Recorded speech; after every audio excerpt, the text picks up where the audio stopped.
Daily current news में अभी की खबर है, लोकसभा स्पीकर की भूमिका। संसदीय लोकतंत्र में अध्यक्ष की भूमिका अहम होती है। एनडीए में प्रमुख सहयोगी टीडीपी और जेडीयू दोनों ही इस पद के लिए होड़ में हैं। बता दें कि अस्थायी या प्रोटेम अध्यक्ष द्वारा नए सदस्यों को शपथ दिलाने के बाद लोकसभा अध्यक्ष को सदन का पीठासीन अधिकारी चुना जाता है। चलिए अब जानते हैं लोकसभा अध्यक्ष के बारे में। यह पद एक संवैधानिक पद है।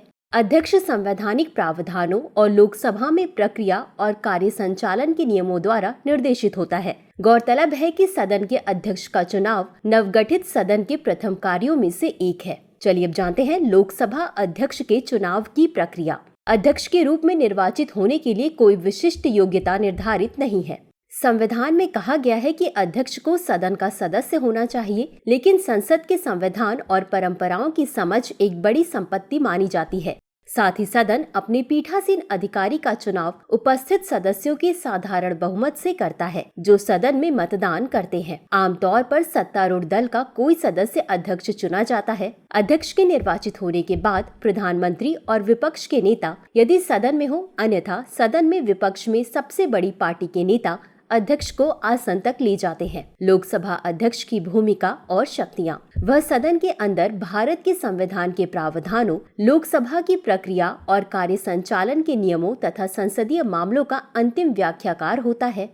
इनके द्वारा निचले सदन की बैठकों की अध्यक्षता की जाती है। अध्यक्ष सदस्यों के बीच अनुशासन और शिष्टाचार सुनिश्चित करके लोकसभा में कामकाज का संचालन करते हैं। वह गतिरोध को हल करने के लिए अपने मतदान के अधिकार का उपयोग करता है।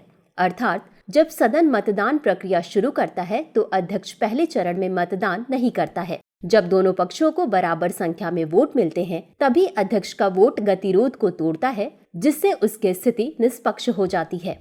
वह संसद के दोनों सदनों की संयुक्त बैठक की अध्यक्षता करता है। कोई विधेयक धन विधेयक है या नहीं, यह तय करने की निर्णायक शक्ति अध्यक्ष को दी गई है और उसका निर्णय अंतिम माना जाता है। लोकसभा अध्यक्ष की पदमुक्ति के बारे में। मृत्यु होने पर यदि वह लोकसभा का सदस्य नहीं रहता है, यदि वह उपाध्यक्ष को पत्र लिखकर इस्तीफा दे देता है, यदि उसे लोकसभा के सभी सदस्यों के बहुमत से पारित प्रस्ताव द्वारा हटा दिया जाता है।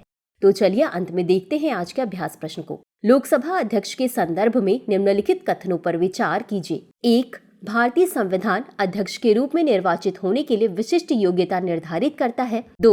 वह लोकसभा के सभी सदस्यों के बहुमत से पारित प्रस्ताव द्वारा हटा दिया जाता है। उपर्युक्त में से कौन सा या कौन से कथन सही है या सही है? A केवल 1, B केवल 2, C 1 और 2 दोनों, D न तो 1 और न ही 2। इस प्रश्न का उत्तर कमेंट बॉक्स में जरूर दें। अभी के लिए बस इतना ही। धन्यवाद। डियर व्यूअर्स, अपने एग्जाम की तैयारी को और बेहतर करने के लिए हमारे चैनल को लाइक, शेयर और सब्सक्राइब करना न भूलें।